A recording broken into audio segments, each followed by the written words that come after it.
My name is Lina.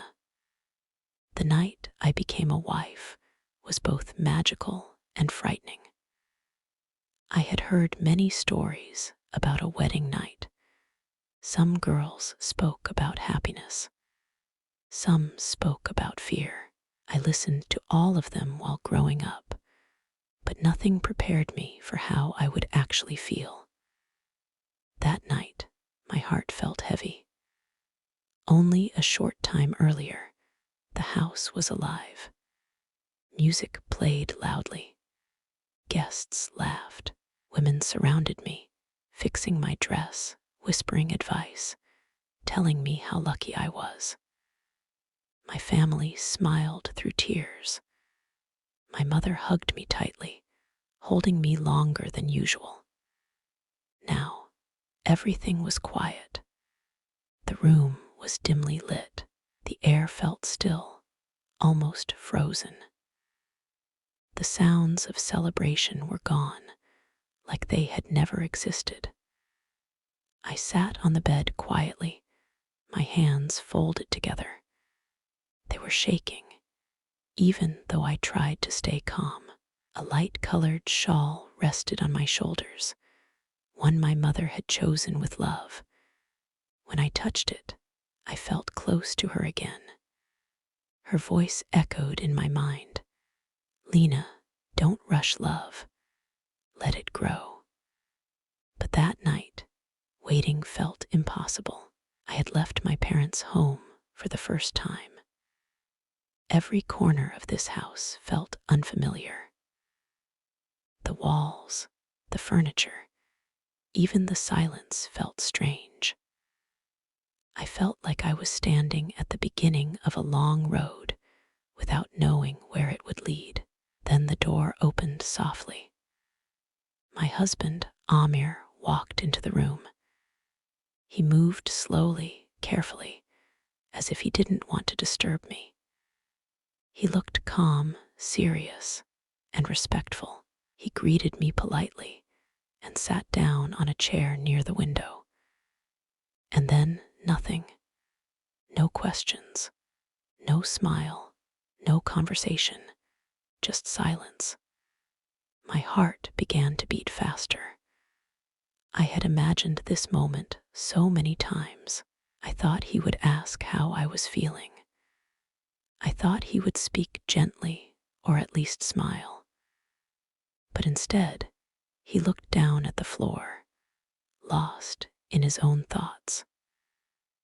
My mind started creating painful questions. What if he doesn't like me? What if he married me only because of family pressure? What if this marriage already feels like a mistake to him? I lowered my eyes, afraid that if I looked at him, my tears would fall. Time moved slowly. Every second felt heavy. Finally, he spoke. You must be very tired, he said softly. You can rest if you want. His voice was calm and kind, but I couldn't answer. I only nodded. He turned off the bright light and switched on a small lamp. The room became softer, warmer, but my heart was still full of fear. I wanted him to talk more. I wanted him to ask me something about my journey, my feelings, anything. But he remained quiet. Inside me, a struggle was happening. I wanted to speak, but my shyness held me back. I was afraid of saying something wrong. I was afraid of being rejected. After some time, Amir stood up. He picked up a blanket and said something that made my chest feel tight. You can sleep on the bed. I'll sleep on the sofa tonight. I froze. I didn't know how to react. My heart sank. I thought this was proof that he didn't want to be near me. Without another word, he lay down on the sofa. I turned my face toward the wall. Tears rolled silently down my cheeks. I wasn't angry. I was confused. I felt alone, even though we were in the same room. That night, I slept with a heart full of unanswered questions. The next morning, sunlight entered the room gently. I opened my eyes and noticed the sofa was empty.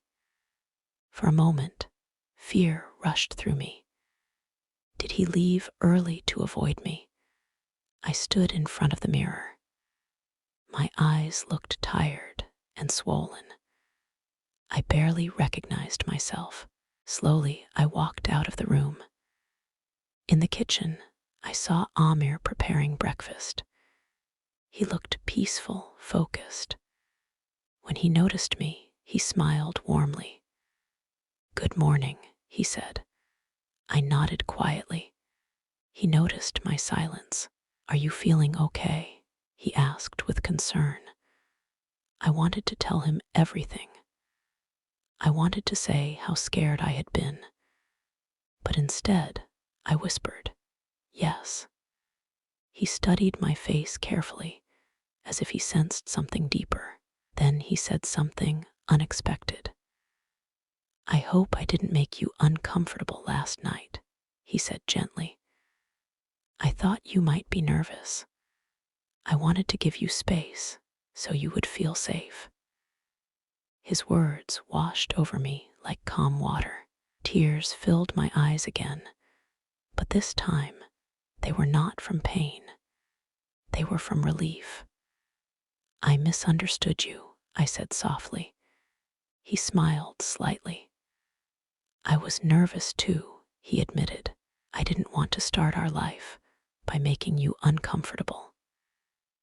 In that moment, everything changed. I realized that silence does not always mean distance. Sometimes it means respect. He handed me a cup of tea. Our fingers touched for a second. That small moment filled my heart with warmth. "We have time," he said. "There's no need to rush anything." For the first time since the wedding, I felt safe. Later that day, I helped his mother in the kitchen. She watched me with a kind smile and said, "Amir is quiet, but his heart is gentle." Her words stayed with me. That evening, when he returned from work, he saw me arranging flowers. He stopped and watched quietly. "You like flowers?" he asked. "Yes," I replied. "They make me feel peaceful," he smiled. "I'll bring some for you." It was a small promise, but it meant more than he knew. Days passed slowly and beautifully. We didn't talk much at first, but our silence became comfortable. Sometimes he brought sweets, sometimes fruit, sometimes just a warm smile. Every small gesture built trust. One evening, I gathered courage and asked, "Why were you so quiet on our first night?" He smiled gently. "Because I was afraid." "Afraid?" I asked. "Yes," he said. "I wanted our relationship to begin with respect, not pressure." His words touched my heart deeply. With time, we shared stories. I spoke about my childhood dreams. He shared his hopes for the future. Slowly, he became more than my husband. He became my friend. One night, sitting under the open sky, he said, "Love doesn't always start loudly. Sometimes it begins in silence." I smiled, knowing how true that was. Another evening, he brought me flowers. "You remembered," I said softly. "I always remember," he replied. At that moment, I understood a powerful truth. Love is not about speed. Love is about understanding. Love grows when two hearts feel safe. That first night, which began with fear and confusion, became the foundation of a peaceful life. And this is the lesson my heart learned. True love begins with patience, respect, and listening, even when no words are spoken. Thanks for watching. Don't forget to subscribe my Pro English Stories for more interesting and moral stories.